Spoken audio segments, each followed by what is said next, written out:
Live from Fargo and serving you on TV, online, and on the go.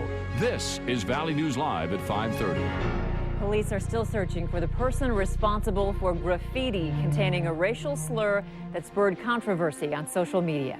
Good evening and thank you for joining us. Someone spray painted the word Somalia along with the N-word on the wall of a building. However, as Valley News Team's Neil Carlson shows us, it's a problem that Grand Forks police officers have had on their radar for a long time. The offensive graffiti was located along the alley wall of the strip mall on South Washington Street. It's already been removed and painted over. To put this whole thing in perspective, this could have been a dumb kid with a spray can who didn't realize the implications of what he's doing. Certainly. We don't know the motivation of the person responsible for it until we can identify him and speak to him. However, Lieutenant Zimmel says they want to make the point that it won't be tolerated. He also points out they've had an officer devoted to working with new immigrants in the community since 2008. They want to make sure immigrants know the ins and outs of life here in America so everyone can get along.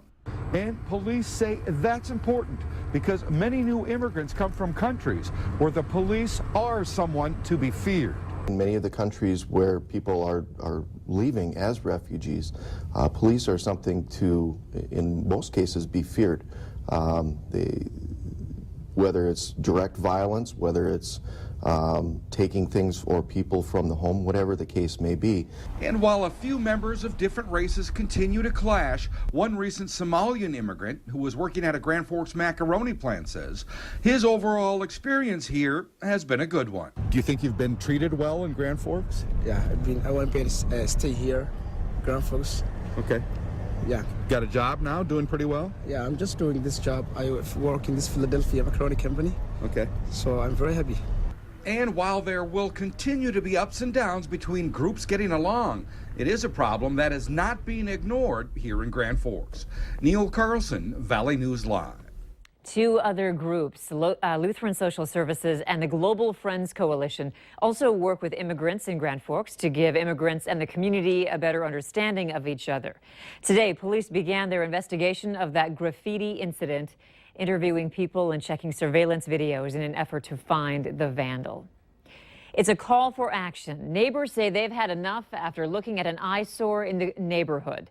Orange graffiti is splattered across a home in Fargo with disturbing images. On Valley News Live at 6, we take to the streets to see what's being done by the city to get this mess cleaned up.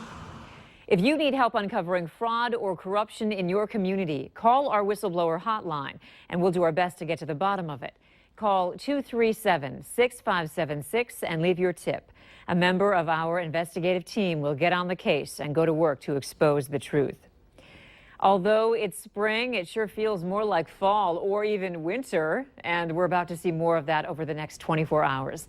Let's go to Lisa for details on a storm coming our way. Lisa? Thanks, Andrea. Many of us already feeling the effects of this storm. We have that strong wind that's been blowing out there today, and in addition to that, some rain and some snowflakes in the region. That first band has moved through in northwest Minnesota.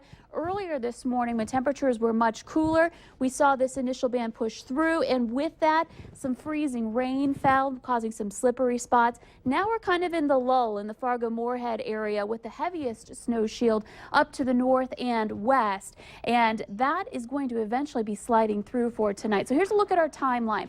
For tonight, we're going to see this rain eventually switching over to snow up north with some slippery roads developing once again as those temperatures dip. By tomorrow morning, the wind still going strong, this time out of the northwest, snow falling and blowing around, most likely in the northern valley. We'll see several inches there, up to about an inch in Fargo, and the wind and flurries continue. So we're going to be dealing with this system for the next 24 hours or so, Andrea. And when I return, we'll be talking about the timeline of this, when you can expect that next round to come into your area coming up tonight and tomorrow. That's what we want to know. Thanks, Lisa. You bet. Of course, and you can stay up to date on our changing weather from your smartphone or your tablet. You can also get all the latest road and weather conditions on our Storm Team app. Just search VNL Weather in the App Store. We have new information tonight on a story that we've been following since the beginning.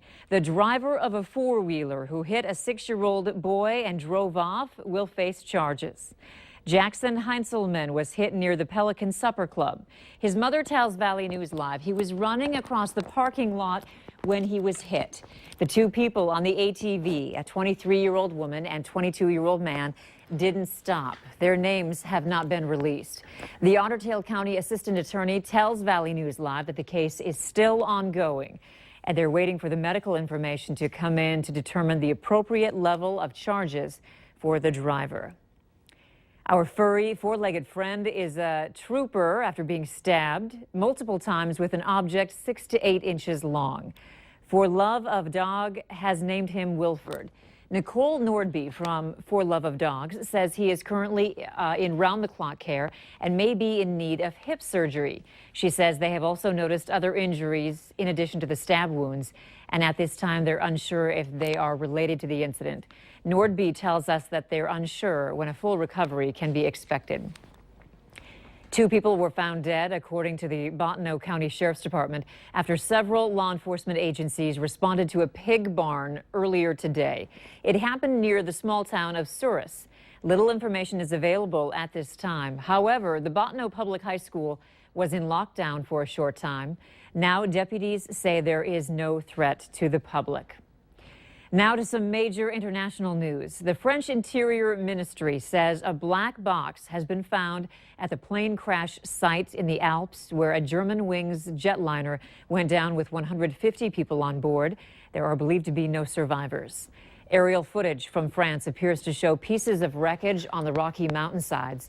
Wreckage pieces that officials say are no bigger than a small car. The Germanwings Airbus A320 went down in a remote area of the southern French Alps. It reportedly sounded like an avalanche as the jet scattered pieces of debris across the area. France's aviation authorities said the plane never sent out a distress signal or lost radio contact. French officials said there was no obvious reason why the plane should have crashed in the middle of its flight from Barcelona to Dusseldorf.